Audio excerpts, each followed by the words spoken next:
Ano po to kay nagbulan na po. So wala na po tayo biyahe. Then gusto mata maka-overtime, dari na po sa itong unit na gitrabaho. So taon-taon na nato ni na-standby kay nagpaabot na sa pisa. So karon naabot na din timing po na ni ulan. So mag-repair na po ta. Magtao dito og release bearing kay ang last release bearing na da auto. Ta na to grasa. Ito yung grasa bago. And then ako i-share ninyo na kuan diri sa ilalom. So mo rin ino. Ang nakaganahan natin na unit kay matanggal ang iyang diri sa babaw. Mas-stakan nimo ang transmission. O mo din akong i-share sa inyo guys. So daga na mag yung mga mekaniko na nakabaluan ako lamang ning i-repeat sa inyo ano sa wala pa nakabalo. So ang ideya dai kay ilata na ni pailisan og clutch lining nakuha. So wala ko na ilis og clutch lining ani kay baga pa man gyud siya. So sa itimailan nga nung baga ang clutch lining bisag di nimo natanggalon yung pressure plate. So kanimo makita nung kanang kinay-alin sa gilid. Tanaw. Nakita niyo ng alin no na dapo po kay na siya. Baga pa na siya. Ang kaning purpose aning alin guys o kanina plate mubangga na ni siya diri sa alin kana siya nipis na siya.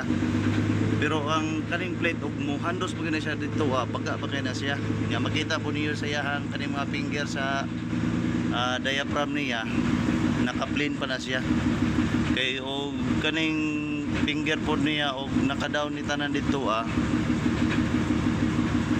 hilis na ako na po na siya hilis. Og nakabuka ka po na siya diri tanan ana baga sobra po nakabaga. So kada siya na labi na sa mga China na clutch lining dili gyud siya nimo pwede tawran og mga replacement na after replacement o dili brand new no o mga tawag na mga banding uno ni nakakuha na ni China kay bila nagud ka clutch lining ako natao dani na pag magtaod ka na baga posibilidad dili mo sulod ang kambyo kay dili ka free wheel ang clutch lining.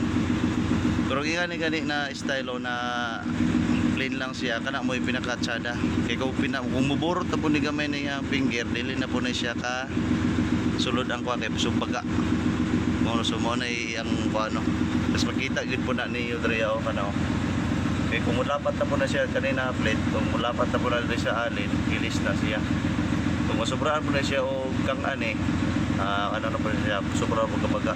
So naaraga siya in between sa gap niya sa sulod og Udrea.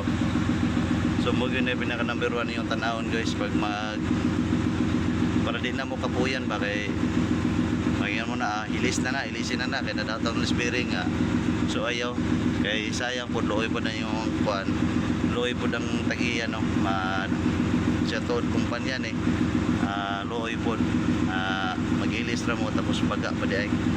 So ato na ni itaod karon no ang clutch lining. So basic ra kay ni sa uban no na problema. Pero na po may bigon pa na gusto pa makat-on ba o makakat-on at least makashare ta sila kung unsa gyud mga posibilidad ba. So ato na itaod guys.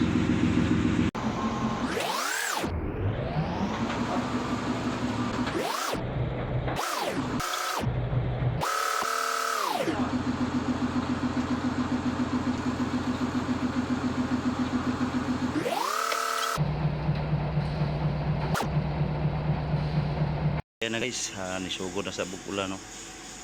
So natao ng transmission na ano siya. So ato ding unit na to no.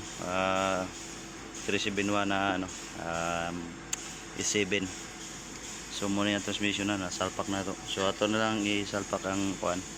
Yung mga accessories tanan, propeller, PTO. So kuan lang ta.